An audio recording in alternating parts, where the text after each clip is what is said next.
Ahora estás escuchando Podcast Agricultura.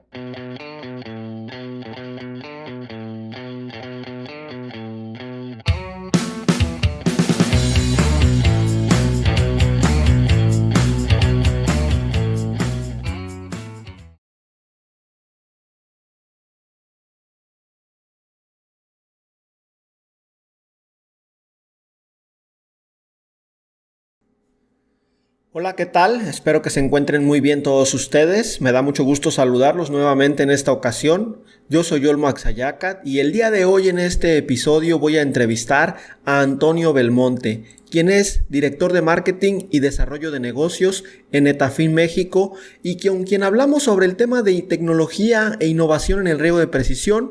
Vamos a hablar sobre qué implica la innovación, cuáles innovaciones veremos en este tema del riego de precisión en los siguientes años y cuáles tecnologías todavía tienen un potencial para generar soluciones en el campo mexicano. Por supuesto, antes de pasar a la entrevista, les quiero comentar que este episodio está patrocinado por Netafim, la empresa líder mundial en riego de precisión. Y si ustedes requieren un producto o un servicio relacionado con el riego de precisión, entonces Netafim es su respuesta. Los invito a que vayan a su sitio web en www.netafim.com.mx, donde podrán revisar todas las soluciones que Netafim les ofrece. Ahora sí, pasemos al audio. Hola Antonio, para comenzar con nuestra plática me gustaría preguntarte ¿quién es Antonio Belmonte? ¿Cómo te defines? Y también si nos puedes comentar qué estudiaste y a qué te dedicas actualmente. Muchas gracias, Olmo, por la oportunidad de conversar contigo y un saludo a todo tu auditorio. Mi nombre es Antonio Belmonte, como bien dices, soy titulado en Ingeniería Aeroespacial por la Universidad de San Luis en Missouri y desde hace 24 años vivo aquí en Guadalajara. Lidero el área de marketing y desarrollo de negocios para Netafim en México desde hace 3 años. Y durante más de 25 años he desarrollado varias funciones de liderazgo en la gestión estratégica del crecimiento sostenible para los sectores de tecnología y manufactura avanzada. Mi motivación principal, Olmo, continúa siendo la búsqueda implacable de respuestas a las preguntas más complejas, facilitando un estado de alerta enfocado en el cliente que propicie procesos de innovación y mejora continua. Y mi interés actual más importante se centra en promover la adopción de agricultura productiva, competitiva, sustentable, que contribuya de manera muy contundente a la autosuficiencia alimentaria y que combata también de manera activa la escasez de agua y tierra a través de sinergias con todos los sectores del campo mexicano. Creo que la pregunta es obligada, Antonio. ¿Nos podrías explicar qué hace un ingeniero aeroespacial trabajando en marketing y desarrollo de negocios? Pues es una pregunta que desde hace varios años dejé de hacerme, Olmo. Muchos de nosotros estudiamos lo que nos apasiona en el momento que salimos de la secundaria y realmente la vida nos lleva por caminos insospechados, ¿no? Desde que llegué a México hace 24 años con el título de ingeniero aeroespacial, me di cuenta de que no había mucho que hacer en ese aspecto aquí y empecé a desarrollarme en otros ámbitos de la ingeniería, ¿no? Pero por supuesto la parte, digamos, de la carrera me ayudó mucho, sobre todo a encontrar, como te digo, esas respuestas que uno se hace complejas, ¿no? ¿Por qué vuelan los aviones, no? ¿Cómo es posible que el hombre haya podido poner cohetes en el espacio, no? Y esa es la actitud que yo creo que me ha seguido llevando en todo mi desarrollo después de salir de la universidad. El día de hoy vamos a platicar sobre tecnología e innovación en el riego de precisión durante 2022. Antes de entrar directamente en este tema, me gustaría preguntarte, ¿para ti qué implica la innovación en lo que respecta a riego de precisión? Y de hecho, si puedes ir un paso atrás, explicarnos para ti qué es la innovación. La innovación para mí, Olmo, es una obligación que tenemos desde que aprendimos a caminar en 2 patas o 2 piernas hace millones de años. Es algo inherente a la condición del ser humano y es una respuesta a las necesidades que cada día, cada generación y cada pueblo se hace conforme va creciendo, ¿no? Es algo de lo que no podemos evitar y algo que también nos distingue dentro de los seres vivos como una especie inteligente. Y antes de hablar de cómo, o para mí, qué implica la innovación en el riego de precisión, si me permite, Olmo, me gustaría primero desarrollar el concepto de riego de precisión. Claro. ¿Vale? El riego de precisión no es riego por goteo. Muchas personas, cuando hablamos de riego de precisión, nos dicen, ya, sí, pero pues el riego por goteo ya no es una novedad. ¿Por qué hablan del riego de precisión? ¿Por qué le cambian el nombre al riego por goteo ustedes mercadólogos, ¿no? Tratan de vendernos más. Y la realidad es que el riego de precisión lo que hace referencia es a la manera en la que aportamos la cantidad de agua y nutrientes a la planta para su desarrollo, en el momento justo y en el lugar preciso.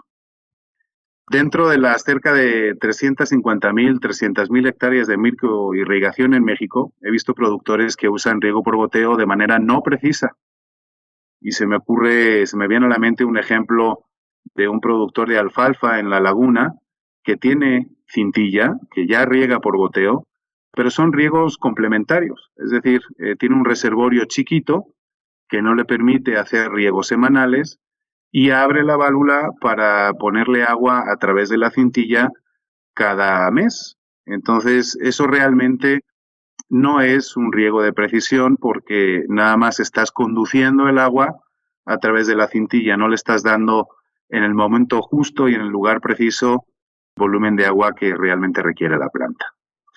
El riego de precisión no solo facilita mejores rendimientos y ahorro de agua, es un sistema que entrega fertilizantes también y nutrientes de manera exacta, aplicando información y conocimientos sobre el clima, el suelo y la misma planta para aprovechar al máximo los beneficios a largo plazo. También nos permite acceder a una industria con cadenas de suministro cada vez más complejas y en un entorno de digitalización de información y procesos que ya estamos viviendo crecer. El objetivo del riego en general, no de precisión, como seguramente todos conozcan, es devolverle al suelo el volumen de agua con la humedad que haya perdido desde el último riego por la evaporación del suelo y la transpiración por las hojas de la planta. Esto le llamamos evapotranspiración. Y obviamente hay que restarle la aportación efectiva de agua por lluvia, ¿no? El riego por goteo lleva con nosotros ya más de medio siglo, así que no podemos decir que es una innovación. La evolución de los diferentes tipos de goteros adaptados a cada necesidad de cultivo, suelo, topografía, clima y calidad de agua, sí está en constante innovación. Además de los goteros, tenemos las mangueras que año tras año siguen trayéndonos innovación en cuanto a la calidad y métodos sustentables de fabricación, como por ejemplo incorporar cada vez más el contenido de reciclado de las mangueras que ya se usan para la fabricación de nuevas mangueras, ¿no? Y así ser más sostenibles en cuanto a la producción de estas. Los diseños de sistemas de riego también están en constante evolución, con elementos que proveen cada vez mejor control en el caudal, la presión y la uniformidad de riego. Estas son las tres variables más relevantes a considerar en un diseño. Y por supuesto, además de estos componentes básicos, la innovación en el riego de precisión está también presente en el proceso de gestión de un plan de riego, de fertilización y de nutrición, que le llamamos fertirriego, de manera eficiente. Existen elementos como la filtración, control de apertura y cierre de válvulas automáticos, tuberías flexibles para conducciones, sensores de campo, medidores de flujo, medidores de presión, estaciones meteorológicas, equipos de dosificación, etcétera, ¿no? Estos elementos están todos conectados a un controlador principal para automatizar la operación y monitorear incidencias y tomar decisiones precisas, ¿no? Todo esto que te comento a detalle es para mí lo que implica innovación dentro del riego de precisión. Nos comentas varios elementos sobre los cuales se van a tener o se están teniendo innovaciones. Acabas de comentar que el riego por goteo ya tiene con nosotros alrededor de 50 años. ¿Crees que en un futuro no muy lejano surja algún otro tipo o método de riego novedoso, distinto, que realmente sea disruptivo? Y aquí en esta misma pregunta me gustaría que nos dijeras, ¿realmente hace falta algo o con lo que tenemos actualmente podemos encarar el futuro? Muy buena pregunta de reflexión en estas fechas en las que le dedicamos gran parte de nuestro día a pensar qué hicimos bien y qué necesitamos hacer mejor para el año que viene. Realmente yo no visualizo o no visualizamos un riego a futuro que vaya a ser diferente a lo que ya tenemos hoy en día. Para nosotros, las innovaciones que vemos en este sector del riego giran en torno a tres ejes principales, que son el avance tecnológico en cada uno de estos componentes que platicamos, la gestión del conocimiento es el segundo eje y el tercer eje es el acceso a capital. Realmente ahí es donde yo visualizo que vamos a tener más innovación en los próximos años. Y si puedo platicarte un poquito más a detalle sobre cada uno. Claro que sí. En la parte del avance tecnológico vamos a seguir viendo mucha innovación en la calidad y en el desempeño de cada uno de estos componentes de un sistema de riego de precisión, con un enfoque principalmente en resolver las necesidades actuales de los productores que ya conocen o utilizan algún tipo de tecnificación. También hay un gran empuje hacia la agricultura 4.0 en lo que se refiere a la integración de herramientas de generación de información, gestión de bases de datos e inteligencia artificial para la toma de decisiones y sobre todo para dar mejor transparencia en la trazabilidad de los productos de consumo. Nosotros como consumidores estamos empezando a tomar decisiones de compra de una manera más responsable con el medio ambiente, con, por ejemplo, el concepto de huella hídrica, que cada vez lo conocemos mejor, y también nos preocupa reducir el volumen de alimentos que se desperdicia, ¿no? Entonces, toda esta agricultura 4.0 nos va a dar mucha más certeza en cuanto a nuestras decisiones de compra como consumidores. Y también estamos viendo un crecimiento importante en soluciones de agricultura protegida, con una megatendencia claramente marcada hacia la agricultura urbana o periurbana también, ¿no? Eso es en la parte del avance tecnológico. En cuanto a la gestión del conocimiento tecnológico y científico, vemos una aceleración también muy necesaria. ¿Cómo ser más ágiles y atractivos en los procesos de sensibilización, de educación y sobre todo de retención de jóvenes en el campo? Para masificar la adopción de soluciones sustentables en el campo, tendremos que ser cada vez más eficientes en los vehículos de comunicación, educación y transferencia de este conocimiento científico y tecnológico. Y por último, en el tercer eje de innovación está el desarrollo y modernización de los procesos de gestión de capital y financiamiento para la inversión en la agricultura, principalmente en la base productiva que menos acceso tiene hoy en día para invertir en estos temas. Antonio, tú mencionaste muchos conceptos muy interesantes, pero el que más me llama la atención es el de huella hídrica. Desde Netafim, ¿cuáles son las innovaciones que están pensando para los siguientes años para trabajar en este tema de que la huella hídrica de la agricultura sea menor? Lo primero y más importante, Olmo, es conocer la huella hídrica de los productos de consumo que usamos todos los días. Si yo te pregunto cuántos litros hacen falta para producir un par de jeans, por ejemplo, ¿tú me sabrías decir? No, definitivamente no. ¿O cuántos litros hacen falta para producir una rodaja de pan de caja? Sí, no, desconozco completamente. Entonces, ese es el primer paso, ¿no? Y son datos que ya están publicados y que son de fácil acceso para todo el mundo y para la concientización de todos y cada uno de nosotros, desde los consumidores hasta los que trabajamos en este sector del riego, es muy importante darle difusión a esta información, ¿no? 14.000 litros es lo que hace falta para producir un par de jeans, por ejemplo. Vaya. O una rodaja de pan de molde necesita 80 litros de agua. Y cuando hablamos de huella hídrica hablamos de tres diferentes tipos de fuente de agua, ¿no? Hablamos del agua azul, el agua verde y el agua gris.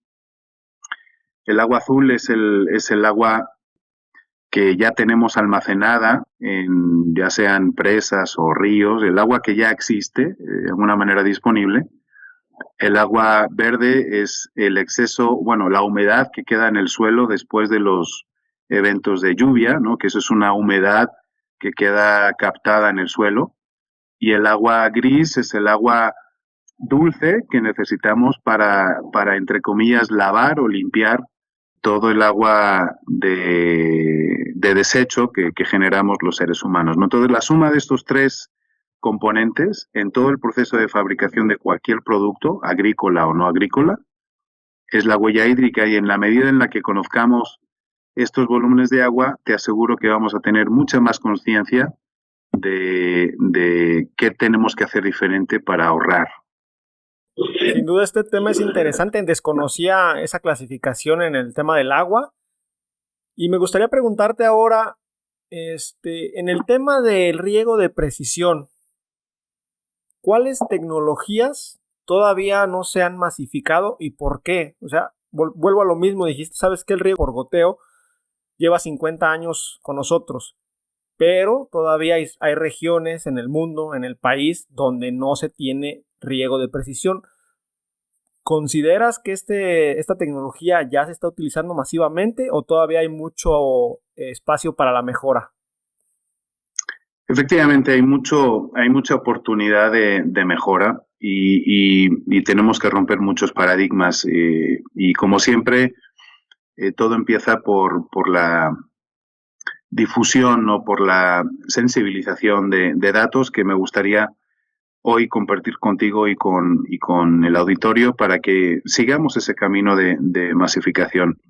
El incremento en el consumo de agua para la agricultura, combinado con el crecimiento poblacional y los periodos de sequía y aridez cada vez más erráticos, están afectando la capacidad de recuperación de los niveles de las presas y también agravando la sobreexplotación de los acuíferos.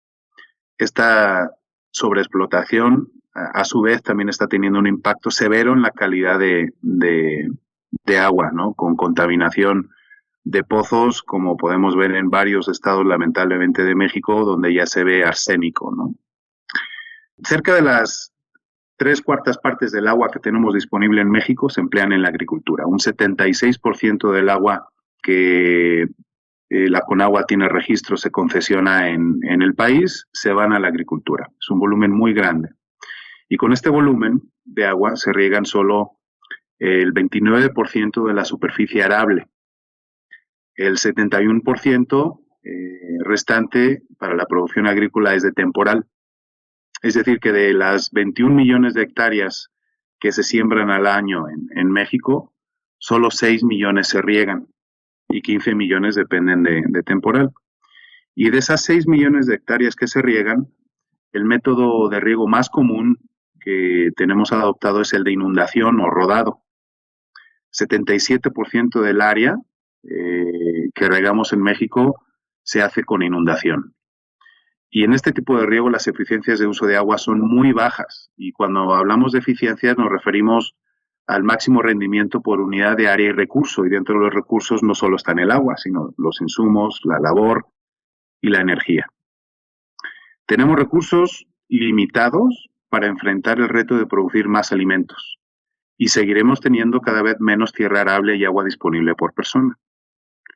Es muy importante vigilar el crecimiento de la frontera agrícola también por la relación directa que existe entre la deforestación y el cambio climático. En 60 años hemos triplicado la extracción de agua fresca en todo el mundo y en México hemos pasado a mitad del siglo pasado de tener 11.500 metros cúbicos de agua disponible per cápita por habitante a 3.500 metros cúbicos por habitante en el 2020. Entonces, mientras no adoptemos un mejor sistema más eficiente en cuanto al uso de agua en la agricultura en México, estos números que te acabo de decir solamente se van a agravar. Para hacer frente a este panorama que me comentas, se necesita innovación. ¿Qué hace una empresa como Netafim para innovar constantemente? Te lo pregunto porque En la actualidad, la palabra innovación es utilizada a diestra y siniestra. Todo el mundo creemos que innovamos, pero realmente innovar es complejo, al menos desde mi punto de vista. ¿Qué nos puedes comentar al respecto? Por un lado, es complejo describir un proceso de innovación, ¿no? Porque conforme han avanzado las civilizaciones, cada vez se han complicado más estos procesos de innovación, ¿no? Pero lo que sí yo creo que es muy fácil, Olmo, es entender qué es lo que hace falta para innovar, ¿no? Y te voy a compartir lo que nosotros pensamos, ¿no? que es importante para innovar. Primero, asumimos con responsabilidad y respeto el liderazgo de Netafim en la promoción de la adopción masiva de soluciones de riego inteligente. Netafim nació hace 56 años de una necesidad de agricultores en el desierto del Negev, en el sur de Israel, de producir más alimento con menos recursos. Y hoy en día seguimos trabajando la tierra para vivir al mismo tiempo que acompañamos a millones de agricultores en el mundo. Entonces, primero hay que asumir esa responsabilidad con mucho respeto. Segundo, tenemos tatuada en Netafim la innovación dentro de los valores que vivimos día a día. Atreverse, hacer que las cosas sucedan, crear impacto y ser socio de éxito son los 4 valores que los más de 5.000 colaboradores de Netafim en todo el mundo tocamos al mismo son. Y esta es la mayor riqueza que tenemos como compañía, nuestra gente. Y por último, y no menos importante, invertimos una gran parte de nuestro presupuesto en la investigación y desarrollo de nuevas tecnologías, modelos de negocio y métodos de fabricación. Los procesos de recopilación de necesidades, de ideación de soluciones, de desarrollo y de introducción de nuevos productos, así como de la maduración de la adopción de estos, no son solo robustos, sino también son fundamentales en el ADN de nuestra empresa. Además de que también son conducidos por equipos multidisciplinarios altamente calificados, con décadas de experiencia en campo y una enorme pasión que trasciende generaciones. Estos ingredientes son fundamentales para que una empresa como Netafim siga innovando de manera constante. Continuando con este tema de la innovación, me gustaría preguntarte en Netafim cuál es el proceso general que siguen para identificar las necesidades de sus clientes actuales y potenciales. Ese es un tema súper básico. En cualquier industria, en cualquier sector productivo, ¿no? que vende un producto o una solución, es muy común ver que todos platicamos de qué es lo que tenemos para ofrecer, ¿no? Y todas las conversaciones inician, pues mira, te quiero presentar esta novedad o te quiero presentar mi catálogo de productos para que puedas entender qué es lo que te puedo vender, ¿no? Y creo que ahí radica el primer error de cualquier interacción comercial a largo plazo, ¿no? Primero hay que escuchar cuáles son las necesidades y no todo el mundo tiene las mismas necesidades, ¿no? Sin embargo, si hiciéramos esta pregunta a tu auditorio en este momento a través de una encuesta, estoy seguro de que el mayor porcentaje de los productores del campo diría que la mayor necesidad que tienen es acceso a capital, ¿sí? Y en gran medida estoy de acuerdo, y de hecho es uno de los 3 ejes de innovación que comentamos hace un momento, pero para mí no es la más importante. Hemos detectado 3 grandes necesidades en el campo mexicano que quiero compartirte. Uno es acceso a información, asesoría en la toma de decisiones de inversión y un acompañamiento cercano después de adquirir soluciones. Para irlas incorporando día a día de manera adecuada y, por supuesto, ir aumentando el nivel de cada productor de adopción en las mejores prácticas con tecnología adicional a su ritmo, ¿no? La selección del sistema de riego a instalar debe de tomar diferentes factores, ¿no? Para que puedas tomar esta decisión. Los más importantes son el cultivo, sus requerimientos de agua, la fuente de agua disponible, el suelo y sus características, incluyendo la topografía del campo, igual que su tamaño y su forma, el clima en la zona particular donde se va a desarrollar el cultivo, y un número de factores económicos como el requerimiento de labor, capital disponible y el costo de los recursos, ¿no? Y muchos de estos factores están relacionados entre sí, Olmo. Y aunque uno de ellos por sí solo no determina la decisión de invertir en riesgo, es importante que la relación entre ellos sea considerada. Entonces, hay que acercarse con un buen asesor para que te acompañe en esta toma de decisiones. Aquí me surge una pregunta, Antonio. En Netafim me imagino que tienen datos sobre el retorno de la inversión que puede tener un agricultor, ¿no? Porque de repente, justamente, como dice, los agricultores necesitan capital, siempre están revisando temas económicos, lo cual es normal porque obviamente esto es un negocio, pero me imagino que muchos agricultores no dan el paso a poner un sistema de riego de precisión justamente por este miedo a invertir más de lo que ellos consideran que deberían. ¿Tú qué opinas en este sentido de que de repente de manera pública y general haga falta este tipo de información económica? La verdad es que, como lo comentamos, y por eso lo ponemos en uno de los ejes principales de innovación, ¿no? Cómo dar acceso a todo el conocimiento que ya existe a una mayor base de personas que tengan interés, ¿no? Porque ya está, por ejemplo, FIRA en particular, para cada cultivo y para cada región en México tiene una lista de los costos que estiman de producción, ¿no? Y dentro de estos está el riego. Lo que nosotros hemos hecho en Netafim es, obviamente, tratar de traducir toda esa información junto con la experiencia que nosotros tenemos de cerca de 30 años en México en calculadoras de retorno de inversión para diferentes perfiles de productor en diferentes zonas, diferentes cultivos, porque cada uno debe de tratarse de manera diferente, ¿no? Y me gustaría aprovechar, fíjate, si me das la oportunidad de promover una reflexión con todo tu auditorio sobre el papel que todos y cada uno de nosotros debemos de asumir con mucha humildad. Adelante. Recuerdo cuando me acerqué con mi papá para pedirle por primera vez dinero. Fue uno de los primeros no que me costó mucho trabajo aceptar. Y creo que el primer no fue seguramente de alguna joven en secundaria que me gustaba mucho, pero bueno, este no de mi papá a la hora de pedirle dinero fue de los primeritos que me costó mucho trabajo aceptar, ¿no? Y este no me enseñó a buscar alternativas, me obligó a buscar alternativas, y las primeras decisiones que tomé no fueron las mejores, y con el tiempo y mucha ayuda de mi familia y amigos, pues fui mejorando en ese proceso, ¿no? Mi padre, después de los años, acabó financiándome mucho más de lo que yo pude esperar, y por eso y muchas cosas más le agradezco infinitamente allá donde esté. Quiero invitarles a todos a que confíen en su capacidad como emprendedores y se rodeen de buenos asesores para que les acompañen en su apasionante viaje hacia la adopción de soluciones de riego inteligente. ¿Qué es más importante, Olmo? ¿El capital o el interés? Sin duda, el interés. Entonces, ahí queda la invitación, porque efectivamente capital y financiamiento, sobre todo público, es algo que estamos dejando de ver como se veía antes, pero que eso no nos frene, por favor, que tengamos el interés y que confiemos en nuestra capacidad para enfrentar estos nos y buscar alternativas junto con las personas que nos van a ayudar a resolver.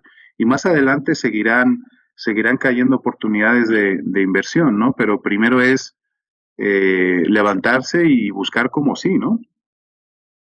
Sin duda, estoy de acuerdo contigo. Muchas gracias por tu reflexión, Antonio. Ya para ir finalizando nuestra plática, me gustaría preguntarte qué viene para Netafim en 2022, que obviamente nos puedas comentar aquí en el podcast.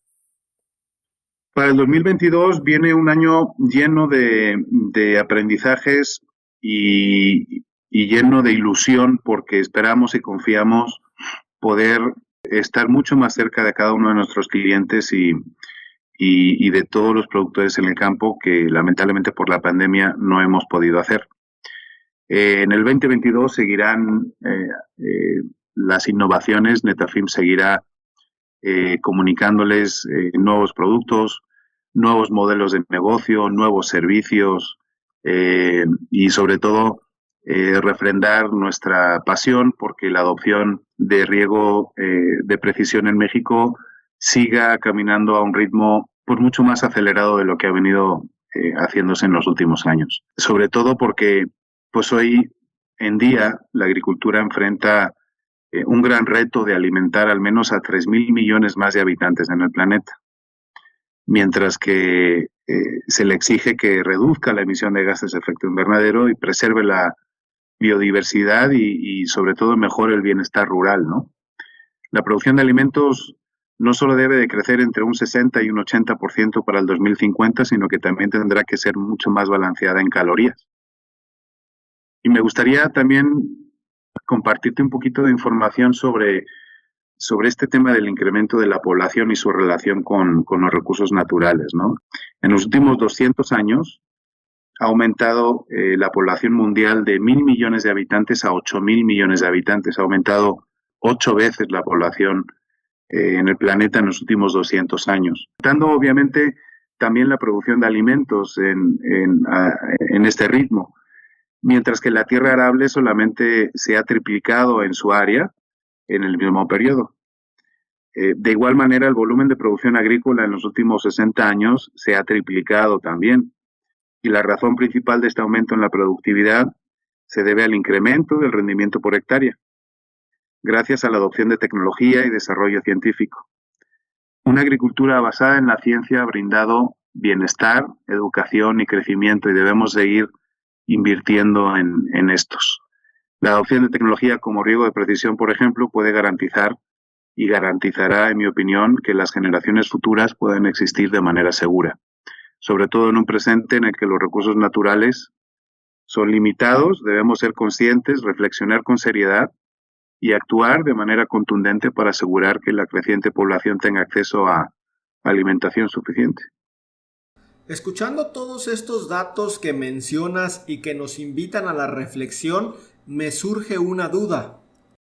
Es una pregunta un tanto difícil, pero desde tu punto de vista, para que comencemos a cuidar todavía más los recursos naturales, necesitamos que nos obliguen, necesitamos legislaciones, políticas que nos obliguen y castiguen a quienes no lo hagan, o en algún momento tú crees que realmente va a salir como desde la agroindustria impulsar este tipo de cambios. Sí, es una pregunta muy compleja, Olmo, y te felicito por la valentía de hacerla. No estoy seguro si me voy a aventar a la alberca como te gustaría que me aviente, porque es un tema delicado. Sí. Realmente, si me preguntas a mí, yo no creo que nadie nos necesite obligar a tomar las mejores decisiones. Nunca ha funcionado así.